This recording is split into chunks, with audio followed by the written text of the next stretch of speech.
진지한 닥터방입니다. 오늘은 미녹시딜 외용액 부작용 반으로 줄이고 효과는 2배로 극대화하기. 네, 이것이 주제입니다. 지난 시간에 미녹시딜 경구용 입으로 먹는 약의 위험성에 대해서 이야기했습니다. 미녹시딜은 개발된 지 25년이나 지났지만 경구용 약이 아직도 FDA에서 허가가 안 나는 이유는 분명히 이유가 있는 겁니다. 그렇게 말씀드렸습니다. FDA 3상은커녕 1상, 2상조차도 지금 시도된 적이 없습니다.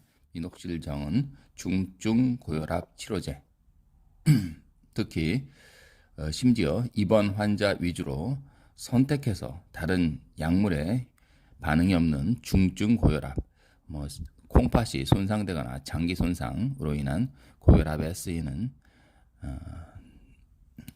탈모에 함부로 쓸 수 없는 경구용 약이라고 제가 말씀드렸습니다. 그렇다면 미녹시딜은 그 정도로 강력한 효과가 있다는 뜻인데요. 미녹시딜정이 강력한 효과가 있으면은 강력한 부작용이 있다는 말씀을 드렸습니다. 그렇다면 미녹시딜 외용액은 어떤가? 지난 25년 동안 문제가 없었죠. 왜냐하면 국소적으로 도포하는 것이기 때문에 전신 부작용을 거의 일으키지 않습니다. 국소적인 모세혈관에 작용하기 때문이죠. 자, 그러면 이 미녹시딜에 대해서는 계속 제가 얘기할 겁니다. 아주 반복해서 얘기할 거예요. 왜냐하면 이 미녹시딜만 제대로 사용할 줄 알아도 탈모의 대부분을 예방할 수 있기 때문이죠. 저는 그렇게 확신합니다. 탈모 치료란 내과적인 방법이죠. 내과적인 방법으로 식이요법과 그 다음에 미녹시딜 외용액 도포만 잘 사용해도 이건 제가 잘 사용해야 된다는 얘기입니다. 제대로 사용해도 80% 이상, 심지어 90% 이상 탈모를 예방할 수 있다는 겁니다. 자, 그럼 미녹시딜을 어떻게 부작용은 반으로 줄이고 효과는 2배로 증가시킬 수 있는가? 네, 이제부터 말씀드립니다. 미녹시딜 사용하는 분들이 가장 큰 문제점을 얘기하자면 가려움증이 생긴다, 두피가 가렵다, 그리고 뾰루지가 난다, 그리고 비듬이 떨어진다. 바로 이거거든요. 그래서 도저히 사용하지 못하겠다. 이런 부작용을 호소하는 분들이 많아요. 보통 메이커 측에서는 10% 내지 20% 정도의 환자분이 이런 부작용을 겪는다고 하지만 제가 지난 20년 이상 정말 많이 치료했습니다. 생각해 보면은 통계를 내보니까 평균 하루 100건 정도 탈모 환자를 진료했던 것 같아요. 그래서 저는 지난 20년 이상, 정확히 말하면 23년 정도 됐습니다. 정말 많은 환자를 치료하면서 이 미녹시딜을 제대로 사용하는 사람을 제대로 본 적이 없어요. 그리고 의사 선생님들조차 그냥 기계적으로 미녹시딜 발라라. 또 환자분은 기계적으로 미녹시딜을 또 바르고 부작용 나면 나한테 안 맞는구나. 이제 그만둬야겠다. 다른 약 없을까? 이렇게 간단히 생각하는 경우가 많아요. 하지만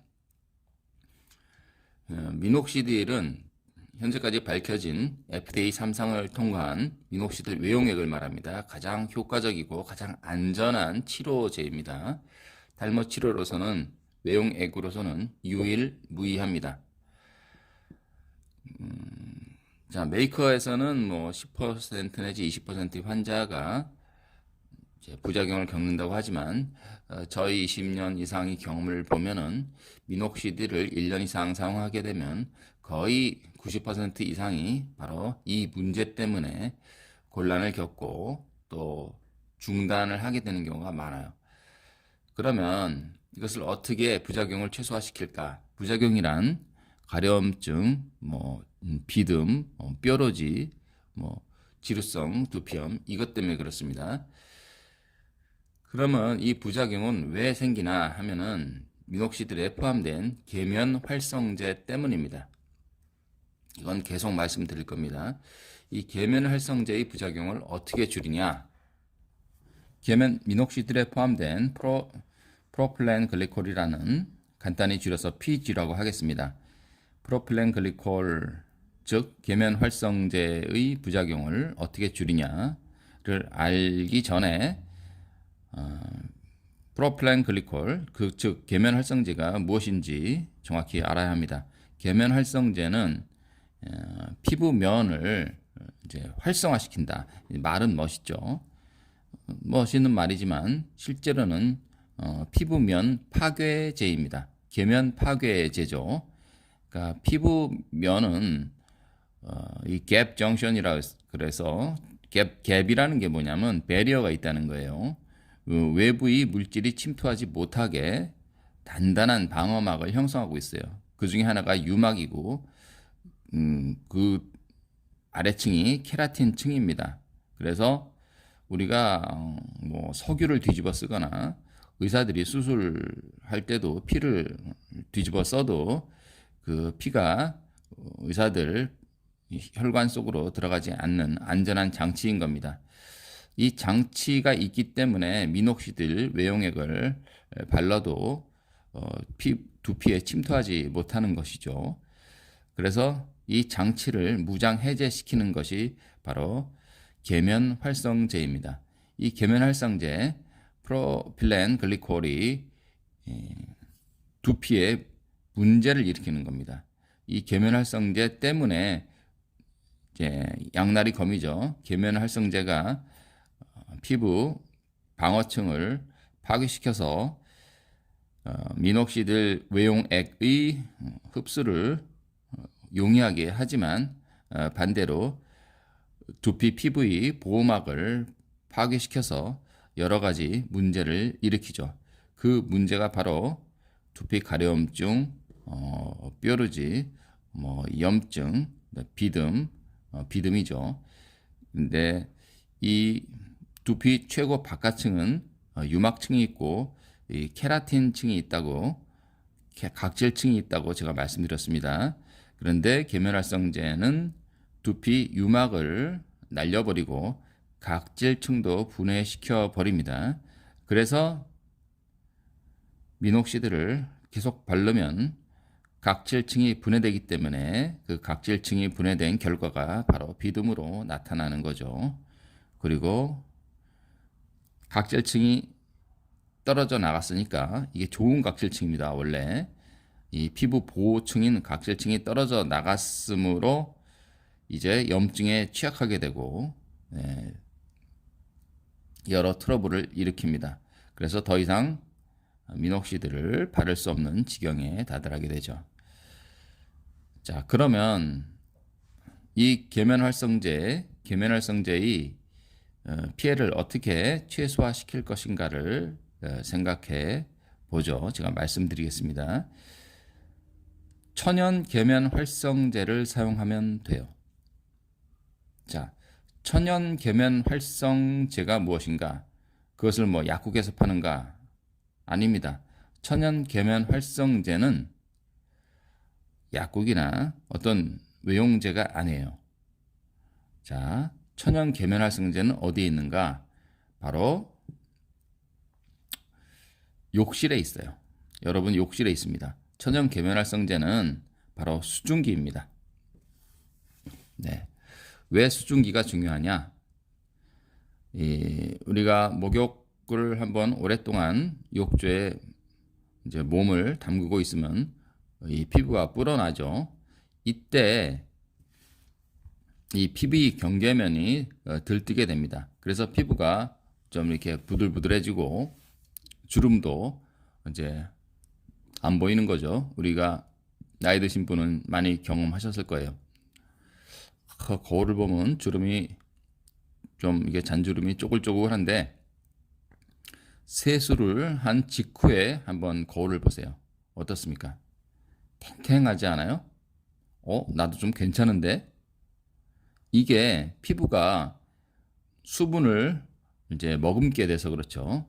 피부 바깥층, 즉 유막층과 이 각질층, 케라틴층이 일시적으로 수분을 포함시켜서 얼굴이 세수한 직후에 거울을 보면은 얼굴이 탱탱하게 보이는 겁니다. 이런 작용이 바로 천연 계면 활성 작용입니다. 왜 그럴까요? 결론적으로 우리가 수증기나 수분을 피부에 이제 노출시키면은 이 수소 결합을 일으킵니다. 수소 결합이란 우리 고등학교 때, 중고등학교 때 화학 시간에 배웠어요. 화학적으로 결합이 있는데 가장 강력한 결합이 탄소 공유 결합이다.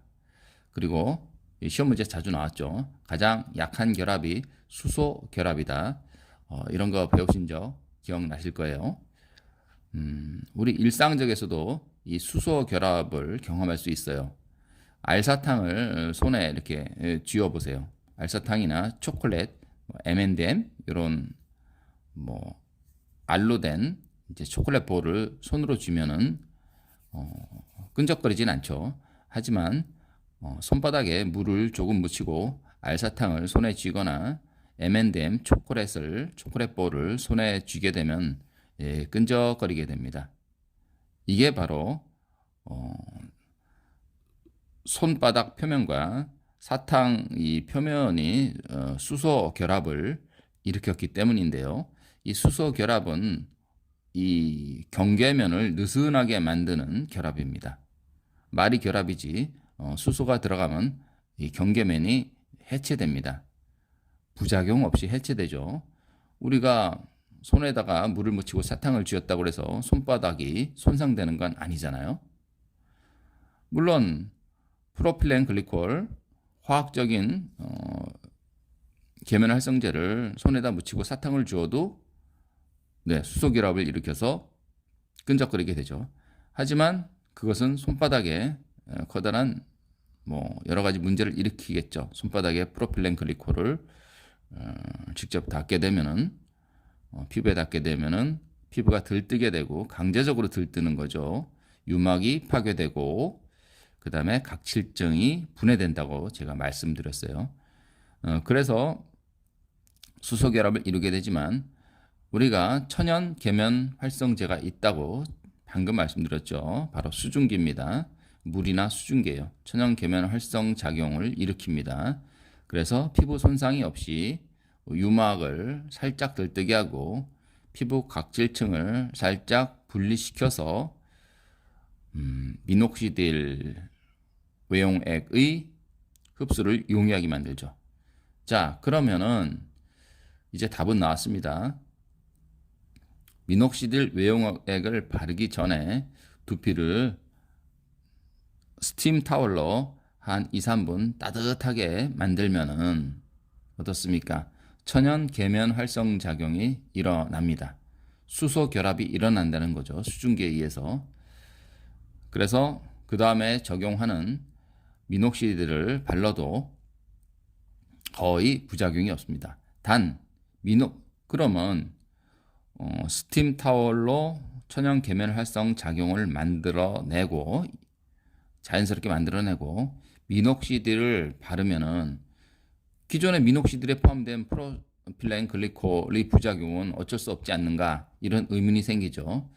그렇기 때문에 미녹시딜을 고를 때는 프로필렌 글리콜 함량이 최저인 미녹시딜 외용액을 골라야 되는 겁니다. 그렇게 되면은 프로필렌 글리콜이 최소로 들어 있어도 포함돼 있어도 스팀 타월로 계면 활성 작용을 일어난 두피에 프로필렌 글리콜이 거의 들어있지 않는 미녹시딜을 바르게 되면 계면활성 작용으로 인한 부작용을 최소화시킬 수 있다는 거죠.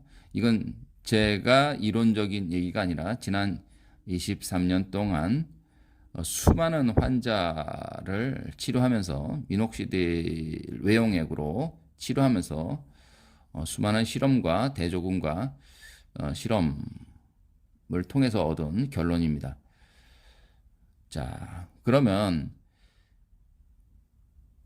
프로필렌 글리콜, 즉 계면활성제가 최소로 들어있는 미녹시딜은 어떻게 고를 수 있으며 미녹시딜에는 어떤 종류가 있고 여자와 남자의 차이, 그리고 연령에 따른 미녹시딜 고르는 법, 또는 미녹시딜 외용액의 종류, 그리고 어떻게 하면 미녹시딜을